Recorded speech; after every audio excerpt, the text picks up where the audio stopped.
Saludos y bendiciones para todos. Aquí estoy con una dama que nos va a compartir su historia de vida, va a reflexionar con nosotros y como siempre le vamos a dar un mensaje positivo a la juventud. ¿Cómo estás?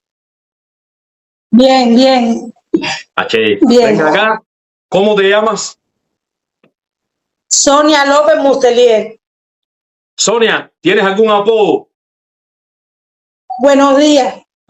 El- Mi apodo es Buenos Días. Te dicen buenos días. Desde que nací, mi mamá y mi papá me lo pusieron. ¿Por qué? Desde que nací, me lo puso mi mamá y mi papá. Buenos días. Naciste tempranito en la mañana. En la mañana y despertaba a mi mamá y mi papá y me lo pusieron. Buenos días, mi apodo, desde que nací. H. Qué bien, qué bien. Ven acá, buenos días. Entonces, me estuviste contando que a tus 12 años pierdes a tu difunta madre, que Dios la tenga en la gloria. Sí. ¿Cómo era la vida antes de los 12 años con tu mamá y tus papás? Bueno, la vida era bonita porque estaba la bodega, había en la bodega, había carnicería, había bodega y todo era lindo, había de todo y uno vivía bien, ¿entiendes? No vivía entre eso, pero bueno, mi mamá, mi hermano que era el mayor, que tenía 16 años, mi hermano López, que eso, y él luchaba y trabajaba con nosotros porque mi mamá se enfermó, mi mamá estaba enferma y él buscamos la comida, el dinero en la calle para poder sobrevivir.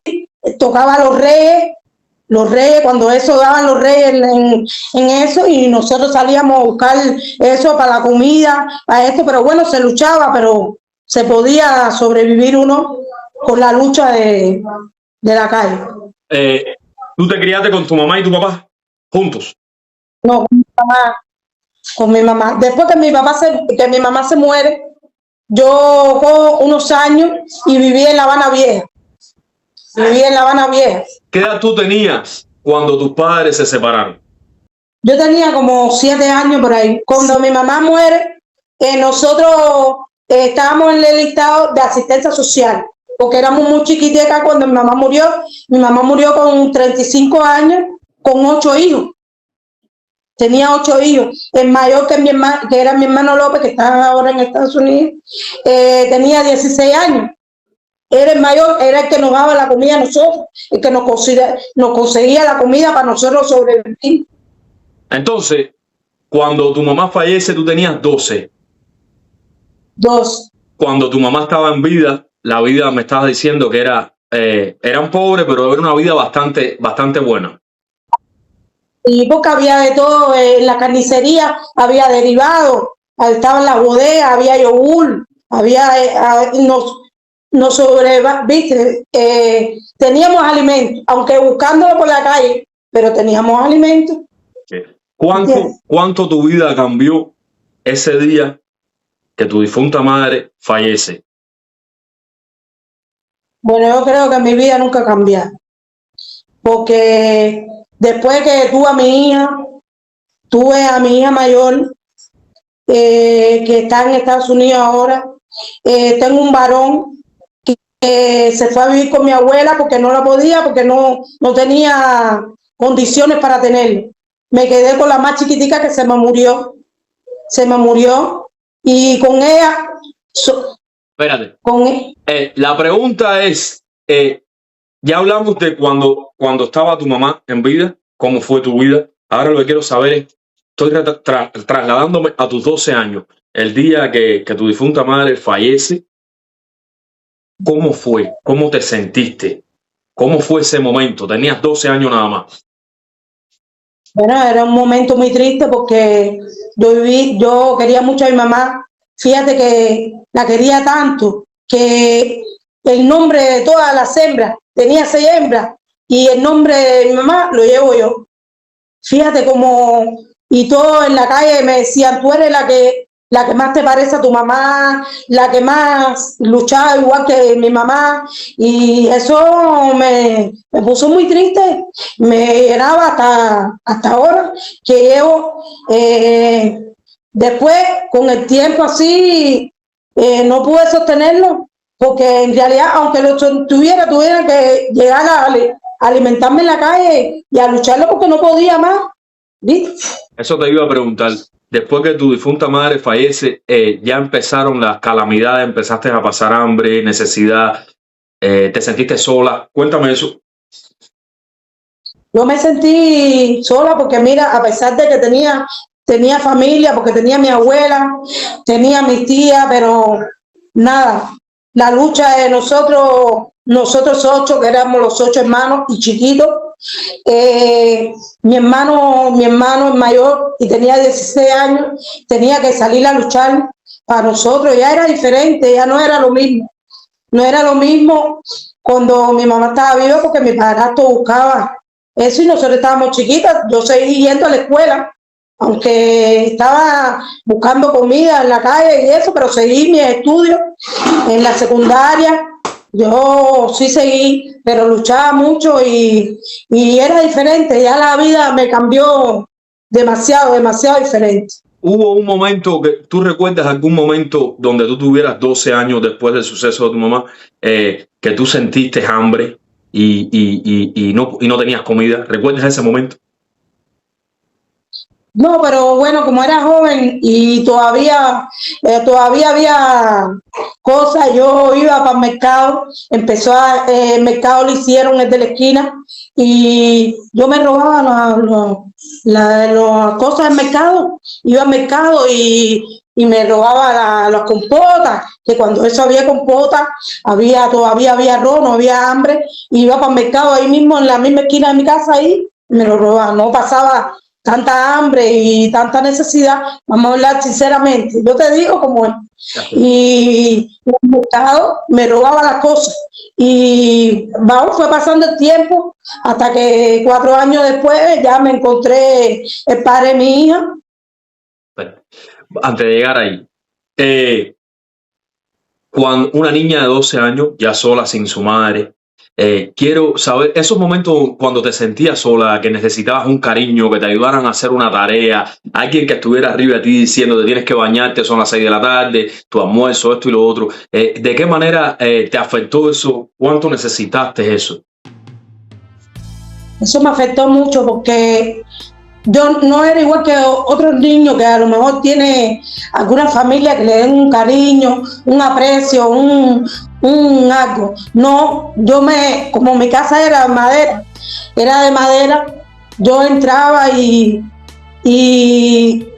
sufría mucho, lloraba atrás de la puerta o donde quiera, porque aunque después que mi mamá murió, cuando yo me iba a la escuela, que yo nunca dejé de ir a la escuela, me daba un pan con aceite, me daba otra cosa, no era lo mismo cuando mi mamá estaba viva, ¿viste? Yo sufría mucho y eso me afectó mucho. Llegó el momento que empezaste a coger la calle, justamente con 12 años. Sí. Empezaste a fumar, me dijiste, vicios. Sí. Te empezaste a meter en negocios. Sí, hasta droga. Cuéntame eso. Cuéntame eso. Mira, cuando a los 16 años por ahí, ante los 16, que 12 para 16, antes de tener a mi hija, yo iba para el caballo con los amiguitos míos aquí de la cuadra y era la mata de la droga. Cuando eso estaba la Doña Bea y en la Pata del King Kong, la novela Doña Bea, que te lo cogían del poste, lo sacaba ahí, empecé a fumar marihuana. No, y muchas cosas, la vendía también. Tuve que hacerlo pero la vendía y fumaba, pero nunca fue un mundo de que me quedé en él. ¿Viste? La fumaba y la vendía por necesidad, porque no tenía quien me diera para comer, suponer, aunque me robaba las cosas en el mercado, pero no tenía para comer. Tenía necesidad de hacerlo. ¿Qué edad tú tenías la primera vez que consumiste eso o la primera vez que lo vendiste también? 14. Con 14. 14 años. Con 14 años. Tú consumías y vendías. Vendía. Yo vendía marihuana. ¿Ya tú habías dejado la escuela? No, yo iba a la escuela. Con 14 años, yo seguía estudiando. Yo iba con pan con aceite, pero iba a la escuela. Yo nunca dejé de ir a la escuela. ¿Y en qué momento vendías entonces o consumías? No, cuando venía de la escuela, yo estudiaba de por la mañana hasta las 12 del día. Cuando venía de la secundaria, me quitaba la ropa, a mí nadie me mandaba porque yo estaba sola. Mi hermano sí buscaba su lucha en la calle y nos daba algo de comer, pero mi dinero de mis zapatos, que cuando eso eran tiquitiqui, tenía que buscarlo yo para seguir en mis estudios, para seguir en mis escuelas. Tenía que buscarlo. No vendía la droga como tal, esa cantidad de 1 año, 2 años. No, tuve un tiempo vendiendo y fumando, pero ya después me quité normal. ¿Nunca te quitaron, nunca te metieron un pase, nunca te metieron un tumbe a ti para quitarte la sustancia? No, mira, nunca me la quitaron porque mi hermano López, él era un muchacho que le he reconocido mucho y ahora es testigo de Jehová y se fue para el norte, pero él era evacuado.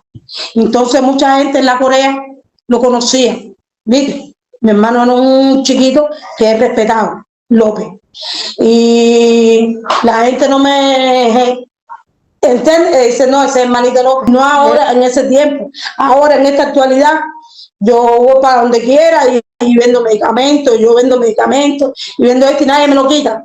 Nadie, ¿por qué? Porque todo el mundo sabe que era mi hermano y el respeto que yo le tengo también a las personas. Ven acá, ¿a qué edad tuviste tu primera vez relación con un varón?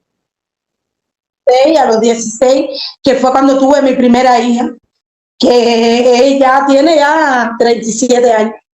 Ven acá, ¿cómo tú estando en la calle de los 12, vendiendo todas esas cosas en ese bajo mundo, cómo lograste llegar a los 16 sin que alguna persona se aprovechara de ti y eso? Porque en realidad yo no vivía el mundo viví un mundo que pasaba hambre y necesidad, pero no un mundo que acostarme con las personas porque me dé 20 pesitos, porque en ese tiempo 20 pesitos, los hombres te tocaban la tetica, te tocaban, no, yo no, ese mundo no era mío. El mundo era mío que buscarme mi dinero de alguna forma, haciéndole mandado a los vecinos, ese era mi mundo. Mi mundo no era de acostarme con un hombre porque lo necesite, ¿entiendes? Porque no tenga mi mamá. Entonces, a tus 16 tienes tu relación con una persona que te gustaba a ti. Sí. No, yo no me gustaba, mira. Nosotros nos encontramos en un tiro de tanque, que vendían un tiro de tanque en calle Cuarta de las 78. Cuando eso las cervezas valían 60 kilos y después lo subieron a pesos. Pero ahí había fiestas los fines de semana, ¿entiendes? Y ahí fue donde yo me lo encontré, en las fiestas públicas, ¿ya? Y ahí me lo encontré. Ahí ya hice relación con él, tuve mi primera hija y después ya me separé con él y ya empecé otra vida con otro mundo. ¿Entiendes? Que después de eso llegó el periodo especial y ahí sí pasé la decadencia. Ahí vamos, llega el periodo especial y ahí es donde tú caes presa. Ahí, no, el periodo especial, nosotros jugábamos, se jugaba en el periodo especial, no había comida porque ahí no había mercado, y ahí no había bodega, no había panadería, no había nada. Ahí cogíamos el poliví, los pomites poliví y hacíamos un llanto, un caldero. Entonces los hermanos de nosotros nos sentábamos Comprábamos el arroz, que cuando eso llegó a valer 50 pesos, y cogíamos y para poder sobrevivir, porque no había nada, hacíamos un llanto. El llanto es la leña, poníamos el caldero y arroz amarillo con polivir. Sobrevivíamos y cuando no, gandul, se hacía un té y en vez que tú sabes que no había leche en ese tiempo y hacíamos el té de gandul. No había panadería, no había nada. Había que sobrevivir en el periodo especial. Es que no sobrevivió, pero así era como sobrevivir. Un periodo especial. Venga acá, y ahí en ese tiempo cae expresa. ¿Qué fue lo que sucedió? Lo que sucedió fue que yo estaba en un juego jugando burle. Cuando eso se jugaba ahí en calle Quinta, era la era de los millones, porque el periodo especial no había comida, pero había dinero. Entonces el jefe sector, Navarro, Botarrusa y eso, que eran los jefes sector, me tenían el dedo puesto. Yo no sé para qué era. Yo no sé si era para otro, porque tú sabes que ellos se enamoraban rápido de la persona, pero ese no era mi mundo es diferente. Y muchas veces yo me cruzo con ellos. Y una vez en el puzzle, se tiraron, ellos cogían el dinero, se lo llevaban y no hacían. Entonces yo empecé a discutir con ellos, a fajarme con ellos. Me fajé con Andrés, uno de ellos que era el jefe sector de aquí. Estaba Botarrusa, Andrés y Navarro. Y me fajé con el jefe sector y ahí fue cuando me puso desacato y resistencia. Ahí fue para el manto negro. Antes se decía el manto negro, Nuevo Amanecer. Me dijiste que te sancionaron en esta en 3 años y medio, ¿no? La primera, 3 años y 2 meses.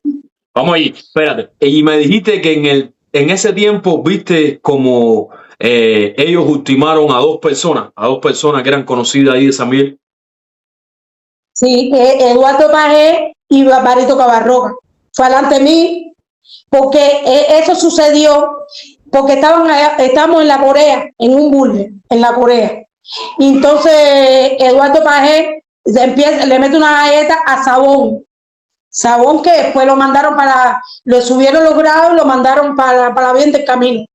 Sabón, y le mete una galleta. Estábamos en el burle y nosotros ahí en el burle se apartamos, pero Sabón se le encarnó, entonces Barbarito Cabarroca se faja con Sabón y Sabón le mete un tiro que lo deja inválido. Entonces ya se acaba el burle y Eduardo Paez le mete una galleta a Sabón y se desprende para acá arriba, que vive cerquitita aquí, en primera aquí.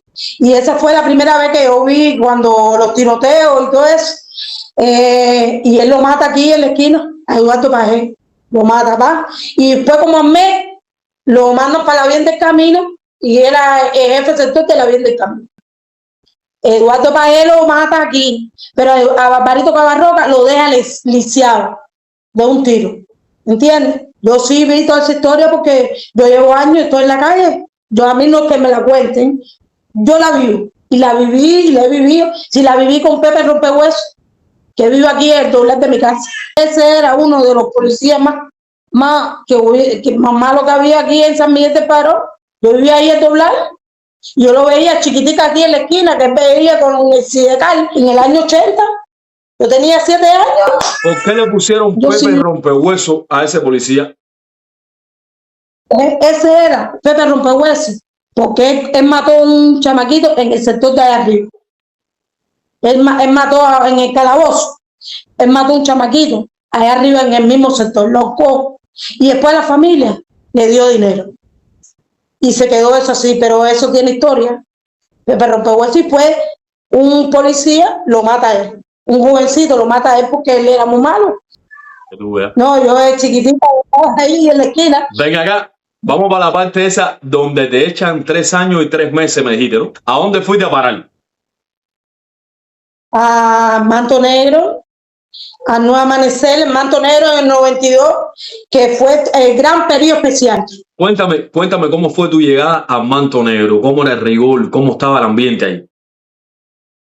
el ambiente, yo tuve que fajarme 2 o 3 veces, pero yo cantaba en el teatro. Yo cantaba en el teatro y llegué a ser la niña linda de la directora del penal, porque yo cantaba en el teatro. Yo cantaba aquí en la calle y cantaba en el teatro. Y la directora del penal me cogió tanto amor, porque tenía el mismo apellido mío, López, Teresa López, era la directora del penal. Y yo no la pasé mal, porque en realidad tuve que fajarme unas cuantas veces.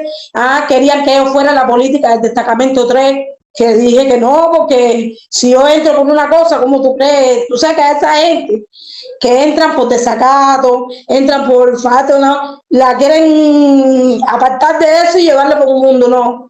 Entonces tuve muchas celdas, 21 días en celdas, tuve mucho. Eso te iba a preguntar, ¿por qué tuviste que fajarte la primera vez que te fajaste ahí? ¿Por qué fue? La primera vez me fajé porque estaba en el destacamento. Yo soy chiquitica, viste, yo soy muy chiquitica. Y entonces querían meterme el pie, que no eso, y el mazo que habían en los pasillos, del mazo de palma, eso que había en los pasillos, y se lo mandé para allá, me metieron para la celda, me hicieron juicio en el anfiteatro, te hacían el juicio, iban los fiscales, te hacían juicio, y después te daban 3 meses, 5 meses, según. Eso, por eso. Ven acá, te volviste a fajar, volviste a tener otra bronca allí. Sí, yo tuve como 3 broncas. Mi hermana que iba a verme, la suspendieron como 2 veces o 3 veces de la visita porque yo estaba en la celda. Y mi hermana, aunque trabajaba en la fábrica, que ahí había una fábrica que hacían mezclilla, hacían mezclilla, chaqueta de mezclilla y todo eso, y en la fábrica también me fajé como 2 veces y me metían para la celda. No, yo sí la pasé fuerte. ¿Cuál fue el mayor tiempo que estuviste en celda? En celda, 21 días. Es lo que te metes en la celda, 21 días. Las 3 veces que me fajé, 21 días en la celda. 21 días te ponen en la celda. Cuéntame cómo es estar 21 días en celda. En celda es no ver nada, porque ni luz te ponen ahí, ni luz. Es 4 paredes y la bandeja te la tiran por abajo de eso. Ya, fíjate que yo la vista me la jodía allá adentro, porque ya cuando salí que vi, no te dan, no, para ir al médico, no puedes ir al médico, no te sacan para ir al médico, nada, a buscar nada. Ciega casi salí, así. Entonces tú estabas presa, cumpliendo 3 años y 3 meses, estuviste en celda en 3 ocasiones por 21 días, pero ya tenías un hijo, ¿verdad que sí? Ya lo tenía hijo. ¿Qué edad tenía tu hijo en el 91, 92? En el 92 como 2 o 3 años, no tenía mucho, que es la mayor. ¿Quién se quedó con tu hija? ¿Quién se quedó con tu hija ese tiempo que estuviste presa? El papá. Pero tenía mi hija, pero tenía el varón también. Tenía un varón que vive en Camagüey.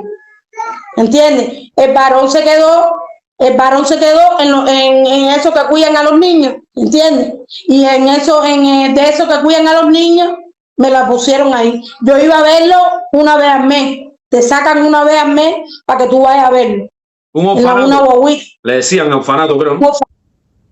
Un orfanato, sí. Ven acá. El varón. ¿Cómo podías lidiar tú con el saber que estás presa, que tienes un niño en el orfanato y tu otra hija con el papá? Las preocupaciones, ¿cómo tú hacías para lidiar con eso? Eso yo no se lo deseo a nadie. Yo lloraba, yo subía para la litera y en la litera lloraba todos los días, casi todos los días, y por la mañana me iba para el teatro y cantaba y eso me enorgullecía, porque yo cantaba y las presas, tú fuiste la que cantaste en el teatro, güey, qué lindo, y cantaba los días de las madres, entonces eso ¿entiendes? Pero como decía, lo único sí, me oscurecía cuando iba a ver al niño al orfanato en la guagua, ya más o menos pasaba ese día con él y ya más o menos te emocionaba, mucho. Eso, muchachos. ¿A la hembrita te la llevaban a la visita?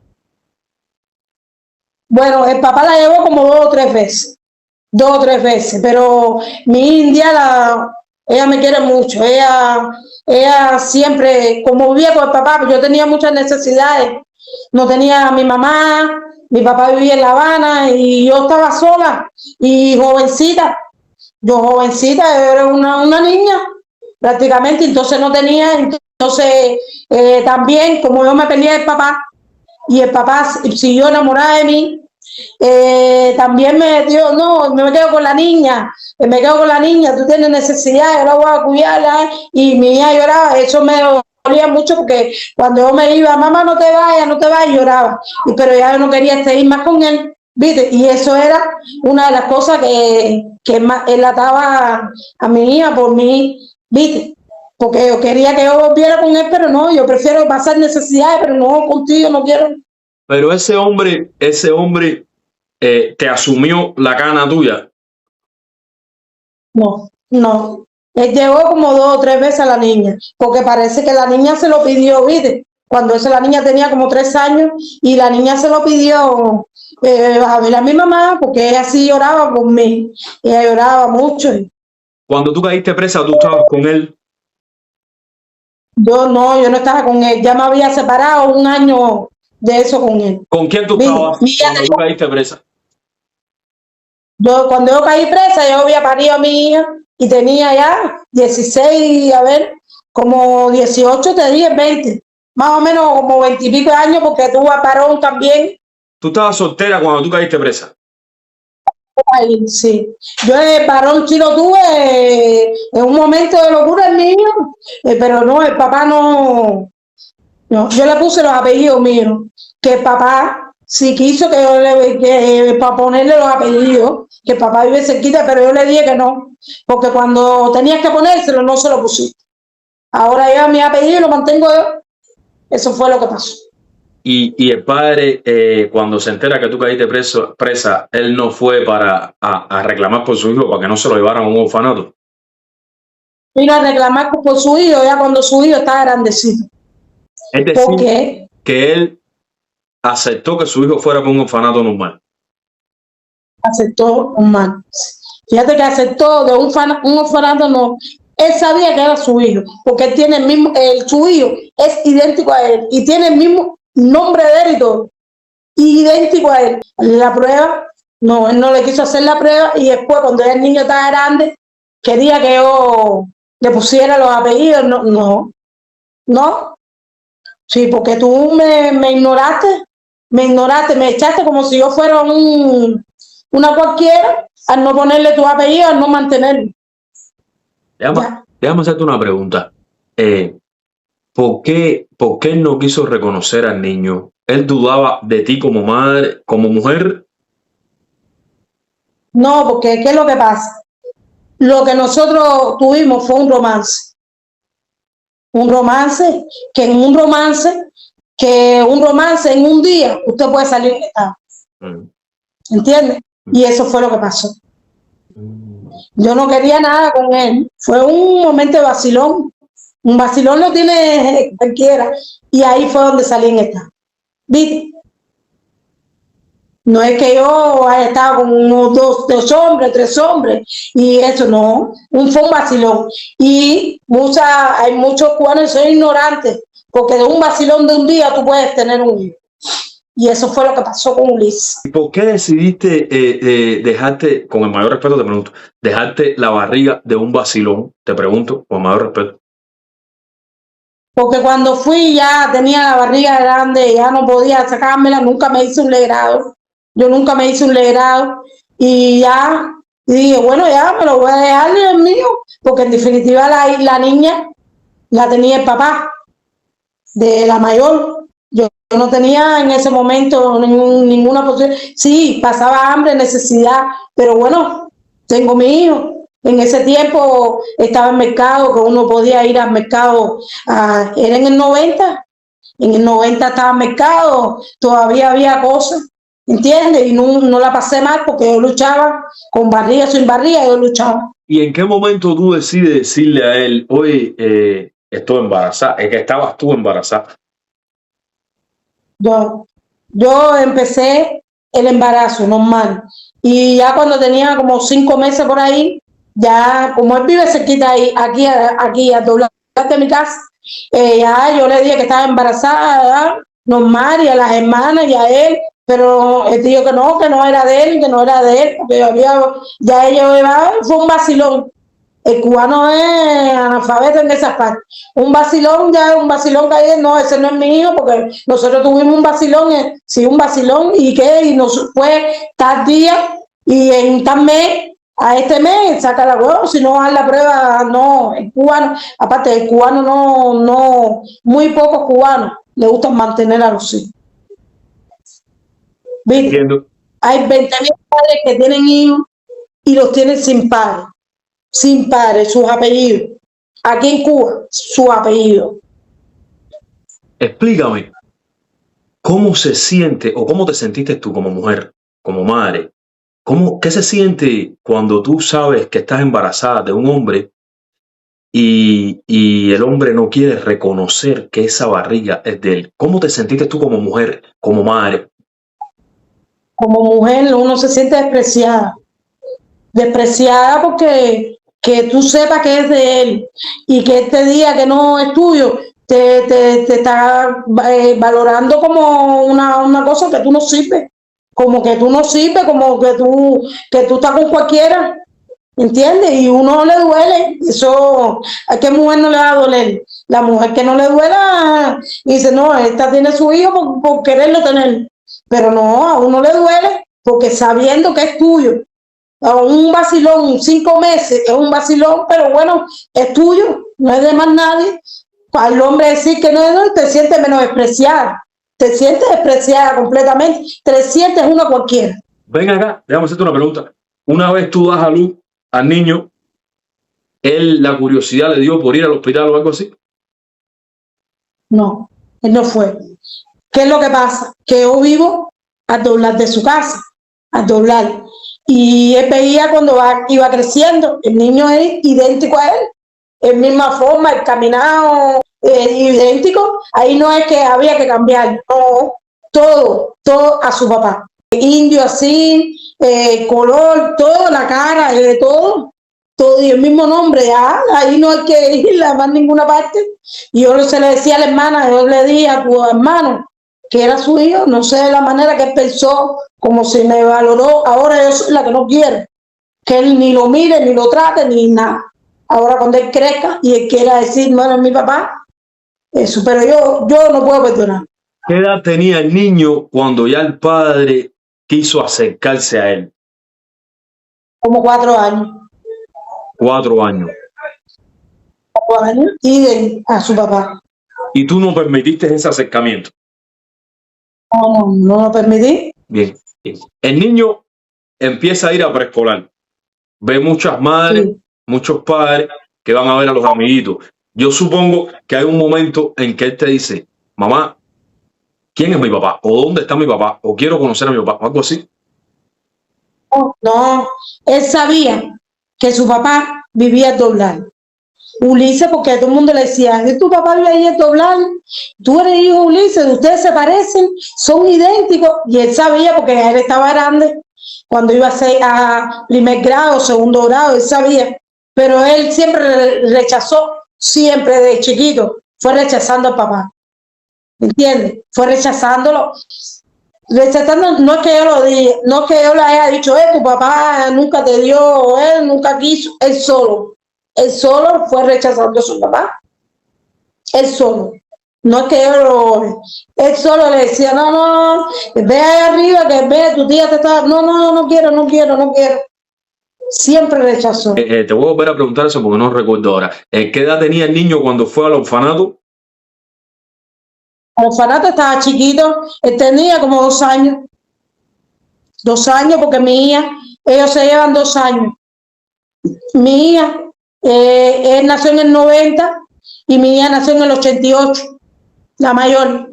Y el varón, Ulises, nació en el 90, que es más chiquito. La mayor es Indiana, que nació en el 88. Y el varón en el 90. Cuando tú sales de la prisión, lo vas a recoger al orfanato. Lo fui a recoger. ¿Qué edad tenía el niño? El niño tenía como, ya estaba grandecito, 4 años y pico. Como 4 años y pico. ¿En qué año fue que tú saliste de esa prisión? En el 94, por ahí. 94. Tenía 4. Casi 95. Casi 95. Tendría 4. Casi 95. El niño entonces tenía 4. Sí, como 4 años por ahí o más. ¿Alguna vez el niño y su papá llegaron a hablar? No. Ya mi hijo es un hombre. Ya mi hijo es un hombre, pero nunca llegaron a hablar. Nunca. Nunca. Yo no sé el rincón que él le tiene al papá ni nada. Por el papá sí, mi hijo, porque él ahora, en estos momentos, vive en Camagüey. ¿Entiendes? Él vive en Camagüey, está casado. Bien. Pero ellos llegaron y el papá, el tío, me dice, ¿tú no eres la mamá Ulises? Y yo, sí, yo soy la mamá Ulises. Y dice, coño, ¿y dónde está Ulises? Me dice, no, está para Camagüey. O sea, porque ellos... La familia sí se relacionaba, ¿viste? Lo que yo no dejé que el papá lo relacionaba, porque si tú no lo mantienes, de chiquito no puedes mantenerlo ahora, para que tú quieres verlo ahora después, después que yo lo mantuve. Y desconfiaste de mí, porque tú desconfiaste de mí. ¿Cómo él me catalogó? Como una cualquiera.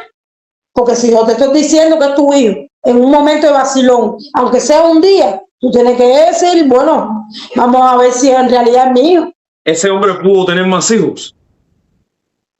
No, él no tiene más hijos. Él no tiene más hijos. ¿Cómo te va?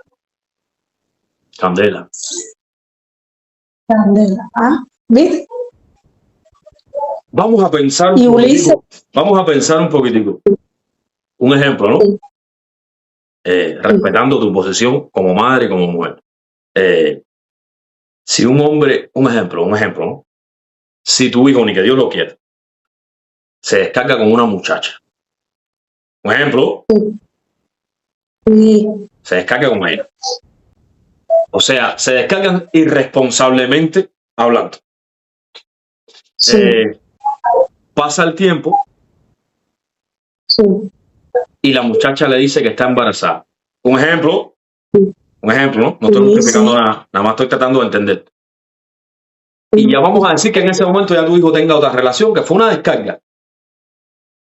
Incluso con el mayor respeto, vamos a ponerlo más complicado. Vamos a decir que la muchacha sea alegre, que ella se descargue con aquel, con el otro y con el otro. ¿Me entiendes? Y cuando pasan los 5, 6, 7, 8 meses, la muchacha viene a donde está tu hijo y le dice, estoy embarazada y es de ti. Yo pienso que quizás tu hijo diría, mío, si tú estuviste con fulano y con ciclano, y esperanceo. Un ejemplo que te pongo, ¿no? ¿Cómo tú me vas a decir a mí? ¿Verdad? ¿Es posible? ¿Puede ser o no? Sí, claro. Ahí llega el momento que nace el niño. Ahí sí viene la curiosidad por ver. De saber. ¿Verdad que sí? Ahí sí, porque ahí tú le dices a tu mamá, llégate a ver o algo, ¿no? Mira, todas las madres que no quieran inventar, la mayoría de todas las madres saben de padres chiquitos. Y los padres, en estos casos así. Los padres no, todos no. Los padres pueden ser que sea, sí, que pueda haber mi hijo porque vive conmigo, la madre vive conmigo y eso. Pero las madres sí saben cuándo es tu hijo, aunque haya estado con 2 más. Che, pero el padre quizás, como fue una descarga, y en este ejemplo que te puse, la muchacha era alegre. Sí. La duda sería algo razonable, sería permitida o ¿qué tú crees?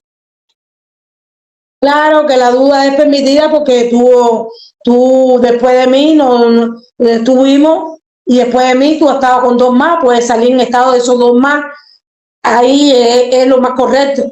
Pero cuando la persona está contigo y de 5 meses no está con más nadie, tú no puedes dudar de esa persona. Sí, estamos hablando de la parte de la madre, pero yo te estoy hablando de la parte de la madre, yo te entiendo, las madres sí saben de quién es, pero el hombre, un ejemplo, a lo mejor lo puede dudar, siendo el caso del ejemplo que te puse, pero vamos a pensar en quién estaría dudando el hombre, en la criatura que está en la barriga o en la mujer.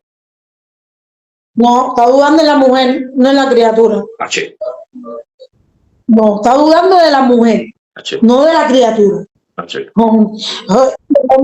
De dudar de la criatura no tuviera hijos, porque mira, hay mujeres que están en estado y te dicen, ese es tu hijo y es tu hijo, y tú dices, bueno, es mi hijo, voy a mantenerlo, no es tu hijo, pero tú lo estás manteniendo dentro de la barriga, no importa, tú dices que es tu hijo y yo lo voy a querer y lo voy a criar y lo como mi hijo.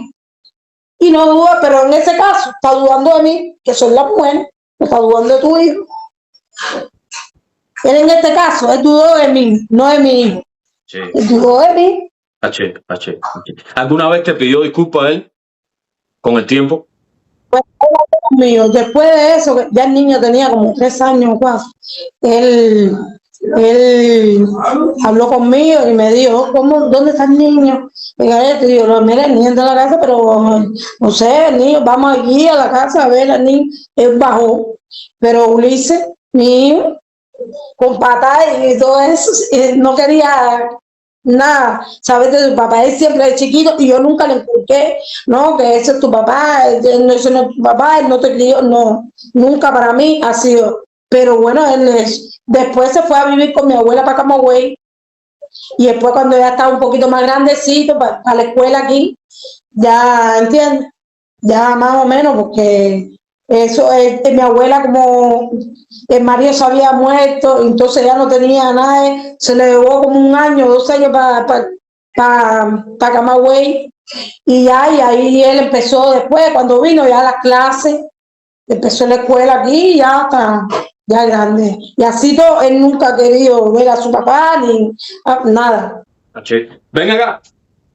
Después de que sales de la cárcel, recoges a tus hijos, te encuentras otra relación y tienes otra criatura, otro hijo o hija, que es la que pierdes a los 3 años. Sí.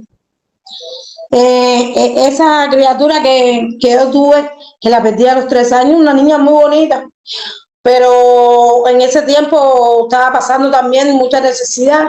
Había salido en el 92, después que había salido de la prisión, tenía varón, que mi abuela ya después se fue, que se lo llevó para Camagüey y eso, estaba pasando muchas necesidades obligatorias, que tenía que ir para La Habana con la niña, que era bonita, pero bueno, nosotros buscamos dinero y los extranjeros nos daban jama de ropa y todo, ¿viste? Y comida y ropa, y yo andaba con mi hija para arriba y para abajo, no podía dejarla pasando hambre ni necesidad. Buenos días, échate un team para atrás para poderte ver bien.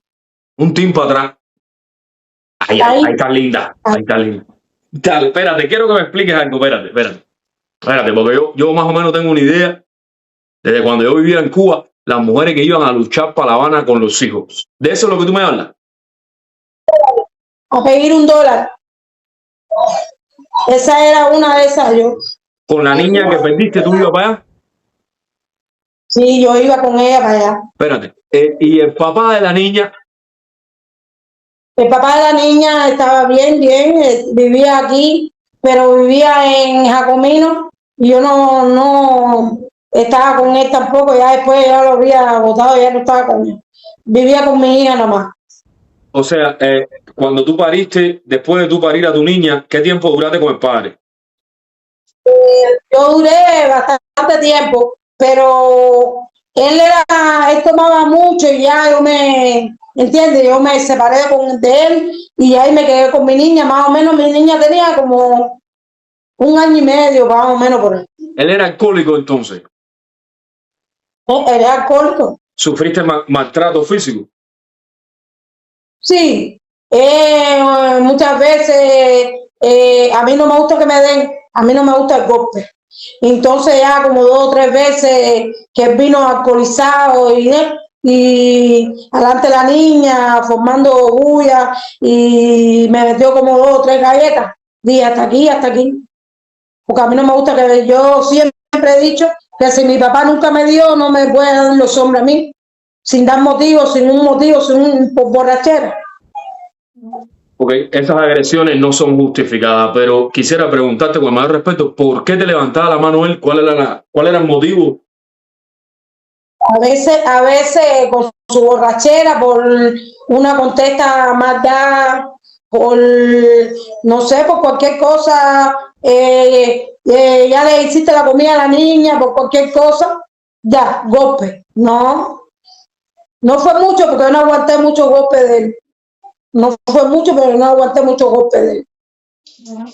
Entonces, la jugada estaba difícil, por así decirlo, y empezaste a bajar para La Habana, para allá, para el Parque de la Fraternidad, para el Capitolio. No, el Parque de la Fraternidad no, en la catedral, en la bolita en medio. Ahí habían, no yo sola, habían como 10 mujeres, ¿no? Y nos uníamos todas y pedíamos, y siempre veníamos con 10, 12 dólares, con cosas que nos daban los extranjeros, pero me cogieron como 2 o 3 veces lo de eso de menoría. Y me llevaban para Dragones, para la estación de policía, y me levantaban acta. Ven acá, ¿cómo era la mecánica esa de pedir a los yumas? ¿Cómo funcionaba eso? Mira, yo llevaba a mi hija muy bonita, la ponía lazos de todo tipo y me le hicieron revista y todo. Mi hija tenía revista y todo. Era una niña muy bonita y los yumas se encarnaban en ella, la querían cantidad, entonces me decían, ¿quiere que le compre eso? Y yo le decía, bueno, dame $1 para que coman, me llevaban a las tiendas y me compraban cosas y eso, y a veces me decían, ve al hotel a tal hora a buscar una java de ropa y de comida, y ahí nosotros íbamos, la que iban ahí. Pero teníamos que jugarla con la policía, el ACRA, es el ACRA, que también estaba para la jinetera, pero también estaban para los menores, para la gente que pedían que andaban con menores. Ven acá, cuando te llevaban a la estación con tu niña, ¿cuál era el proceder? ¿Qué te decían? ¿Cuál era la advertencia, la multa? No sé. Me veía un rubio que todavía está ahí, me decía, me levantaba un acta, un papel, y como que por abandono en menor no puede ser, por corrupción de menores, es corrupción de menores, es lo que te digo. Por corrupción de menores me levantaba un acta, pero yo lo bailaba y lo eso y me le iba, ya lo sabía ya, porque ya llevaba tiempo en eso. ¿Cuántas veces te detuvieron por eso? 3 veces. Me cogieron 3 veces. Ven acá. Después de eso, la niña cumple 3 años y pico y la pierdes. ¿Por qué razón? Un infarto, le dio un infarto. Porque cuando yo paro, a mí me da un ataque clan. Me subió mucho la presión y la doctora en ese momento pasa por la casa. Y cuando pasa por la casa tenía mucho la presión muy alta. Y me espera y me dice, espérame aquí, y busco una ambulancia y me lleva. Cuando me lleva para el hospital, ya yo no podía orinar, tenía el orine trancado, tenía la presión muy alta, me suben rápido en camilla para arriba, y entonces estoy haciendo un ataque clan, es un cuando te sube mucho la presión embarazada, y estuve toda la tarde, con toda la noche, inyectándome unas inyecciones que te parecía que te estaban quemando por dentro, para bajarte la presión, para poderte hacer la cesárea. O te salvabas tú o te salvaba la niña. Nos salvamos las dos, pero la niña tenía un soplito en el corazón. O se cerraba o se abría. Pero yo estuve un año ingresada en el William Soler con la niña. Un año entero. Ese año que la niña pudo ingresar, el padre fue también y te ayudaba. El papá sí iba, hasta de noche iba. Entonces la niña tenía un soplito en el corazón. A los 3 años y pico, ¿qué es lo que le pasa a la niña que la pierde? ¿Qué es lo que sucedió? Ella engordó mucho porque al año de estar ingresada en William Soler, a ella le dieron mucha proteína, ¿viste? Y porque la niña nació bajo peso prematura y el soplito. Entonces la ingresaron en el William Soler, le da mucha vitamina y Prolactin, que es una leche. Cuando ella entró a William Soler, fue una leche que inventaron aquí en Cuba. Era una leche que era para los niños que nacían bajo peso y que parecían de corazón. La niña engordó mucho, ella engordó mucho y el médico me dijo que tenía que tener mucho cuidado porque ella tiene un soplito, o puede cerrarse o puede abrirse. Eso fue lo que le pasó, le dio un infarto. Le dio un infarto. ¿Le dio un infarto a la niña en tu casa? Sí, en mi casa, en la casa. Cuando llegué al policlínico ya me dijeron, no, es un infarto le dio. Espérate, con el mayor respeto, ¿tú puedes contar eso o prefieres no contar esa parte? ¿Del infarto? No, la sacaron, yo me la llevé para el policlínico, rápido, 20. Yo estaba ahí con ella, pero ya cuando llegó ya estaba ya casi moradita ya. Pero la niña se estaba quejando de algún dolor o algo. No, de nada. Ella no se quejaba de nada. De nada, fue de momento. Pero a ver si entiendo, espérate, con el mayor respeto. ¿Qué tenía la niña? ¿Qué tuviste en la niña que no era normal, que te dio por salir al policlínico o algo así? No, la niña estaba normal. Fíjate que mi hija era una niña que todo el mundo tenía que ser con ella. Era una niña bonita, divertida, todo el mundo. De momento, eso fue de momento. Pero también yo tenía que tener, eso porque el médico me dice, después que la niña tenga, después de los 2 o 3 años que la niña pues el soplito, porque yo la llevaba a las consultas, el soplito puede ser que se abra o puede ser que se cierre. Tiene que tenerle alerta con esas cosas. Ya estaba allá porque el médico me lo dijo. O podía hacerla a los 3 años, a los 4 años, darle. Pero bueno, él nunca me mandó ningún tratamiento, nada, porque dice que eso era del mismo embarazo del ataque Gland, que el soplo entra, o te salva tú, y las dos nos salvamos, pero ella cogió el soplito. Sí, pero yo lo que me refiero al día fatídico, al día fatal. El día fatal, tu niña estaba normal, de momentos tuvo algún cambio que tú dijiste, tengo que correr con ella para el hospital. Ahí fue así, de momento, eso fue de momento. ¿Cuál fue el cambio que viste? ¿Qué fue lo que le pasó? Ella estaba ahí normal, y entonces ya yo le di el pomo de leche y estaba acostada en la cama, normal, y se paró. Y ahí fue para allá. Cuando fue a doblar, que en la casa vive mi familia adelante, ya cuando vino, ya estaba allá. Yanira, ¿qué te pasa? Normal. La llevé para el policlínico. Cuando le llevo para el policlínico, dice el médico, no, ya está muerta, le dio un infarto. Quiere decir que como que se cayó la niña se cayó. No se cayó, la niña no se cayó, nada, normal. Ahora como que yo estoy aquí, normal, y ya está normal y se queda ahí. Ya la llevo rápido porque le está pasando algo, la llevé para el policlínico y ya cuando la llevo para el no, la niña está muerta, la niña le dio un infarto, ya normal. Se puede, tú, no sé, con el mayor respeto, entonces, ¿no sufrió dolor? ¿Duele el infarto o no? Nada, eso fue de momento y de repente. también yo no soy muy creyente, porque yo creo, pero a mi forma. Una vez yo estaba allá en la catedral y la niña era muy bonita y era una persona mayor y me dijo, tu niña es viajera, una niña viajera, tu niña. Cuando ella le dijo eso, era como un año antes.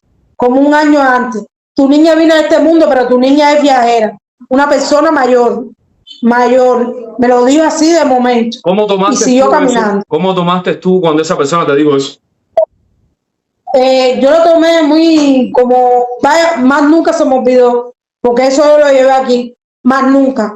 Y me vino más a la mente cuando se me murió mi hija, que dije, coño, esa persona o vino a decirme lo que,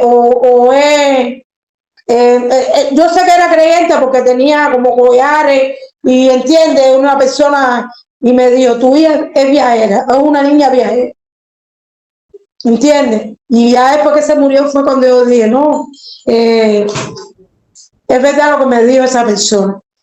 Era viajero. En el momento que te lo dijo, ¿lo tomaste como una agresión, como una falta de respeto o te cogió María? No, no lo tomé como falta de respeto. No. ¿Y tú sabes por qué no? Porque yo oigo mucho de las personas mayores.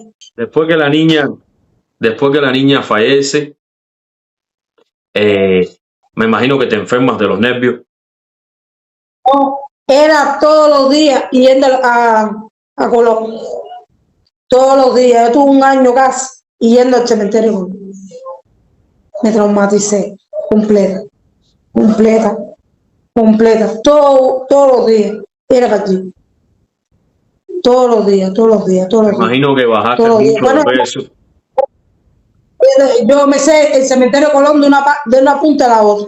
Entonces ya yo me pasaba ahí todo el mediodía, parte de la tarde, y ahí me iba, me traumaticé porque solo así de momento, sí, imagínate. Bajaste mucho de peso, perdiste pelo, todo el proceso. Y cuando venía, lloraba, me metía para mi casa y empezaba a llorar yo sola, aunque yo siempre he sufrido sola. Yo en mi casa yo me tranco y yo sufro sola. Yo si no tengo llamar a nadie para que no. Yo sufro mis cosas, yo las sufro sola. ¿No fuiste al médico a atenderte en el médico? No, porque yo sé que no era enfermedad mía, no era enfermedad, otra enfermedad era mía, que tenía ese trauma de mi hija, lo tenía aquí, era mío. Ese problema era mío. Tenía que salir yo a mi forma, a mi manera. No era cuestión de médico, era mío. La que estaba metida en ese sufrimiento era yo. No tengo por qué ir al médico. Eso es como un trauma para toda la vida, me dijiste tú. Para toda una vida. Y más cuando uno mira el retrato, sí, de mi hija linda, mi hija era linda. Ven acá, y no existen médicos que atiendan esos tipos de traumas, que receten pastillas a los nervios y esas cosas, psiquiatras. Sí, para el estrés, sí, pero que yo me traumaticé, pero con un sufrimiento que era mío. No era un estrés de decir, me voy a hablar sola o me voy a volver loca sola. Yo sabía que o el soplo o se cerraba o se abría, y cuando se abre era un infarto, porque la doctora mismo al año de yo estar ingresada en el William Soler, no llevaba operación. Por eso me traumaticé en eso como madre, viste que lo sentía mucho y eso, pero ya lo sabía eso de mi hija. Tenía dos opciones, me imagino. Ven acá, hoy en día tomas pastillas para los nervios. No. ¿Y cómo te controlas? ¿Cómo te controlas los nervios? Yo me la controlo en la casa.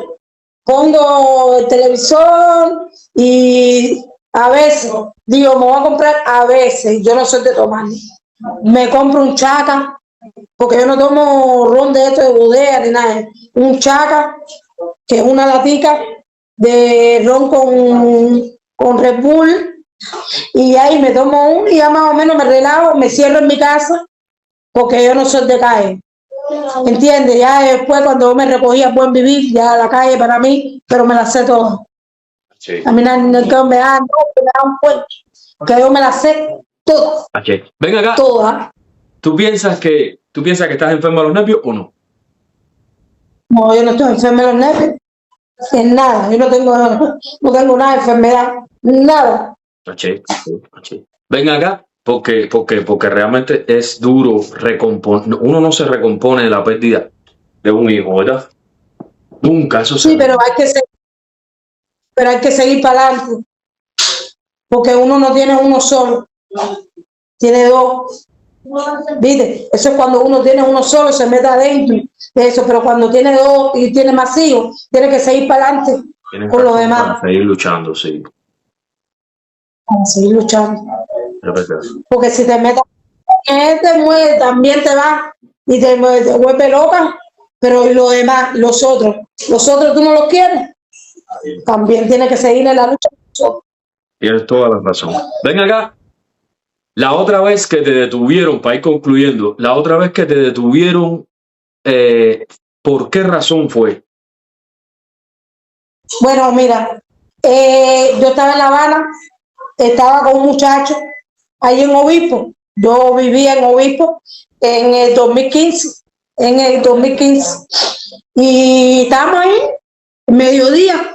Yo vendía ollitas de 3 pitones de esas, que había que ponerle la esto porque te la dan sin eso. Y yo como la vendía en la calle, le ponía los cabos y eso, con un destornilladorcito chiquitico, pero que llego a la casa y como es tan chiquitico, el bolso que yo tenía un hueco y se me mete el destornillador chiquitico, oxidado, chiquitico, para dentro del bolso.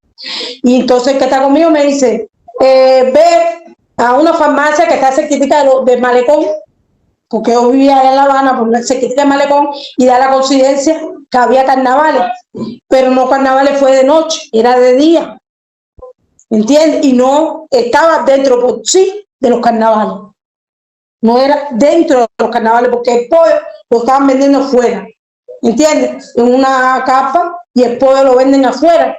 Pues va a comprar pollo, está bien, voy, pero no me había percatado un destornilladorcito chiquitico. Entonces llevo el vale de las ollitas, que yo lo cogía para la ollita y eso, porque si me dice que es dentro de los carnavales, digo, coño, arma blanca, dentro de los carnavales arma blanca, porque es por detectador de metales, pero es fuera de los carnavales. Ellos me entran a golpe, porque es fuera de los carnavales, y yo discuto con ellos, le digo, mira el vale de que yo compré la olla, y ese destornillador se me había olvidado por una cosita así, pero si yo no estoy dentro de los carnavales, no, para adentro. Cuando llegué al calabozo me dieron una tranca, por gusto. Yo pido mi reclamación, digo, no, llévame para el hospital, que tengo la presión alta, llévame para el hospital. Me tuvieron ahí detenida, me hicieron juicio ellos mismos, porque por eso me hicieron juicio ellos mismos. Ahí se reunieron de eso de tribunal, como si fuera un tribunal. De primera, cuando iba, fíjate, si ellos me dieron golpe y quitaron al fiscal, que cuando me tocaba a mí, que fui una de las últimas, quitaron al fiscal. Me dijeron, no, entra para el calabozo, que vamos a ponerte otro fiscal más, otro más. Ya cuando era una redondeada y me hace juicio, cuando le digo todo, mira, yo tengo esto, el guardia me dio también la mano de golpe, que estaba ahí, da la conciencia que estaba en el tribunal así mismitico dije, me dio también la mano de golpe. Y por gusto, porque en definitiva yo no estaba dentro de los carnavales, yo no estaba dentro. Yo sé que me iban a sancionar, porque ahí no te meten una multa, no te meten nada más completo, vas preso. Y que me meten 3 meses. 3 meses me meten porque yo digo que yo no le trabajo a este Estado. Yo nunca le he trabajado a este Estado. Yo nunca, así mismo le dije en el tribunal. Nunca, fíjate, mi hermana que fue conmigo me dice, ¿por qué tú hablaste? Yo sí le hablé. Yo nunca le he trabajado a este país y nunca le voy a trabajar. Me dijo, está bien, vamos a deliberar. No, eso.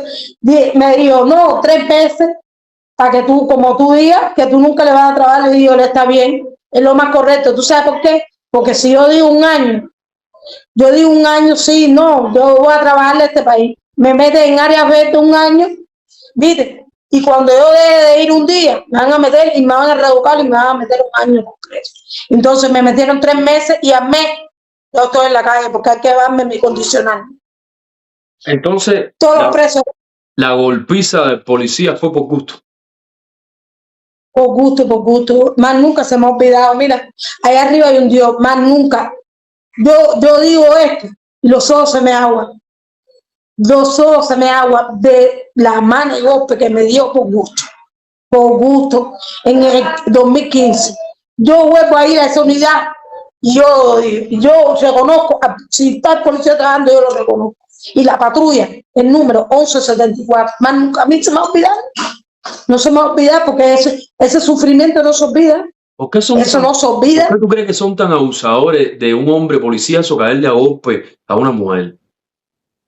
Porque ellos siempre, no es que le caiga a golpe a una mujer, es que yo no sé si es que a ellos les gusta adentro de eso, porque cuando están en la calle sin uniforme ellos nos dan golpe.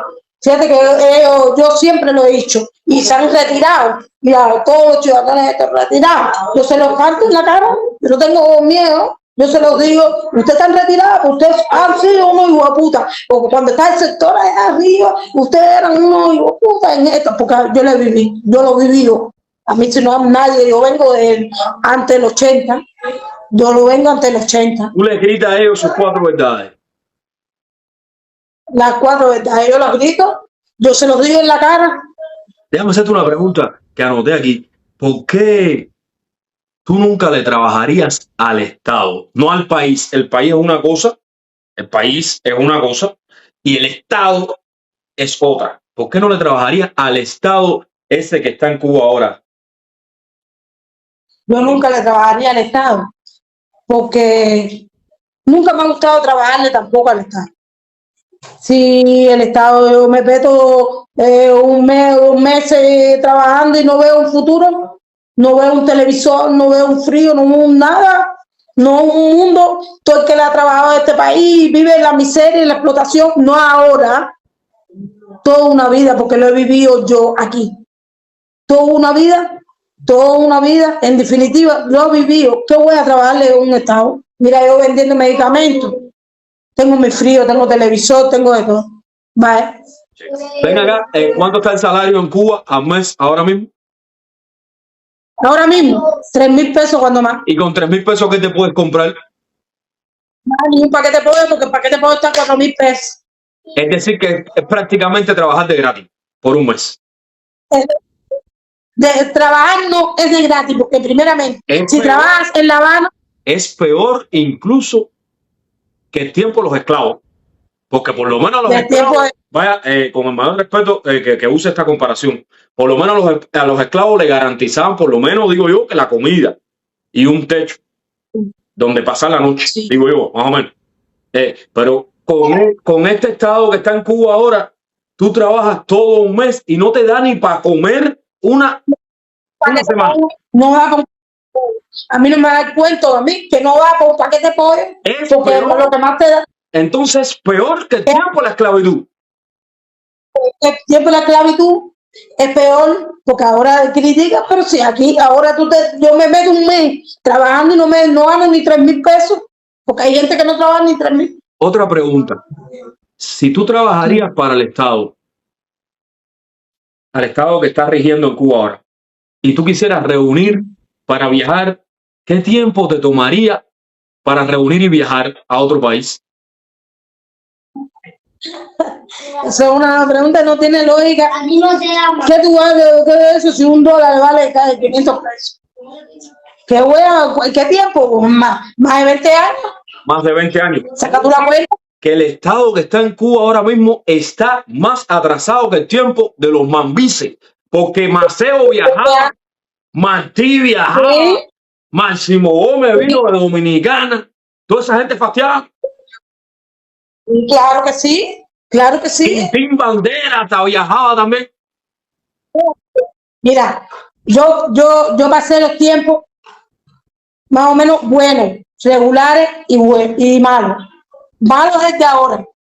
Regular era cuando estaba que Duro Frío valía 40 kilos, que había un mercado, ¿viste? Había un mercado en el tiempo del derivado. Yo cogía, mi mamá me mandaba a comprar derivados allí, ¿entiendes lo que te dije? Yo tengo 54 años y la gente me dice, Sonia, pero vivido, 54 años vivido. Es decir, que en Cuba lo que se está viviendo hoy es prácticamente, se puede comparar casi con los 1400 por ahí para allá, se puede comparar casi con el tiempo de Cristóbal Colón. Oye, tú sabes que hay una cosa que a veces yo me pregunto mucho, yo no entiendo por qué el gobierno cubano le tiene tanto odio a los americanos si mayor daño a Cuba le causó los españoles y no se odian tanto. Eso está raro. Ven acá, te tengo una pregunta para ti, para ir concluyendo. Te la anoté aquí. Tú que con el mayor respeto, y que Dios te la tenga en la gloria, tú que tu mamá falleció, tú siendo una niña, ¿qué consejo me le puedes dar a esas personas que hoy en día tienen a su madre viva y no la respetan, ni la quieren, ni la valoran? Ojalá tuviera mi madre. Yo hice una canción para mi madre.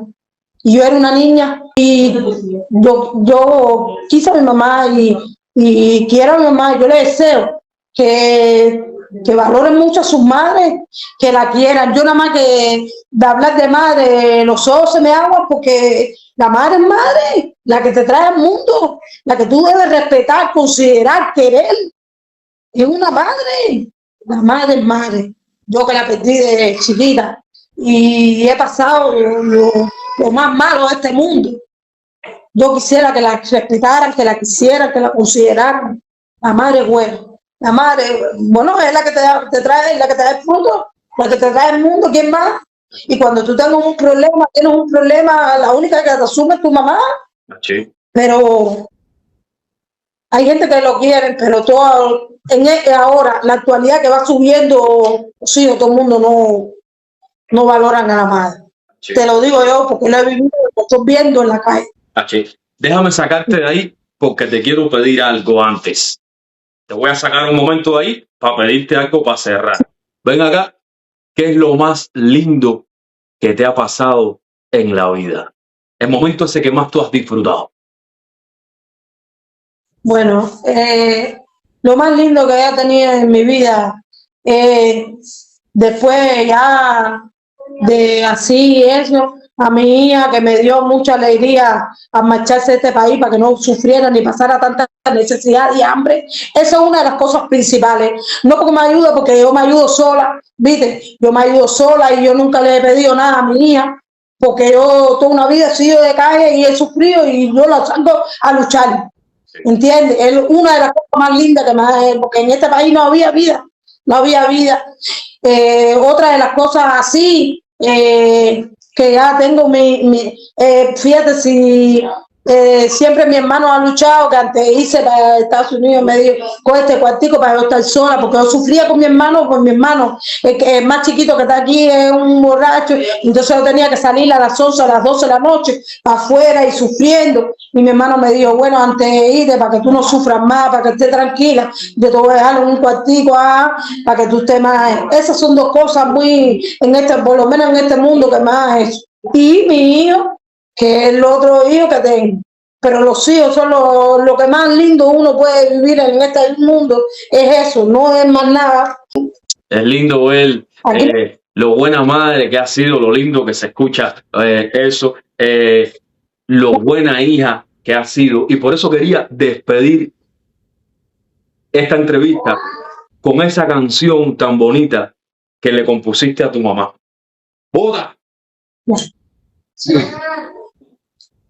Esto les voy a contar, dará tristeza, felicidad, dar alegría A los que tienen su madre dará tristeza, a los que no las tienen ya, y hay que cuidar a las que no de un día el derecho al amor y a la vida, a esa perla tan divina que algún día debe siempre desistirse.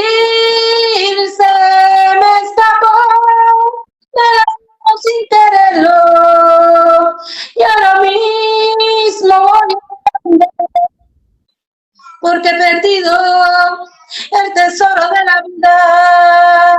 Yo he perdido a mi mamá, por eso lloro con lágrimas de un niño que ha sufrido como no ha sufrido nadie más, porque he perdido el tesoro de la vida. Yo he perdido a mi mamá. No. Oh, de la chavadura. Yo, cerrate linda. Cerrate grande. Grande ahí. Bendiciones. Gracias. Igualmente. Por tu tiempo y por tu historia. Que Dios te bendiga. Igualmente. Mamá. La chavo buena.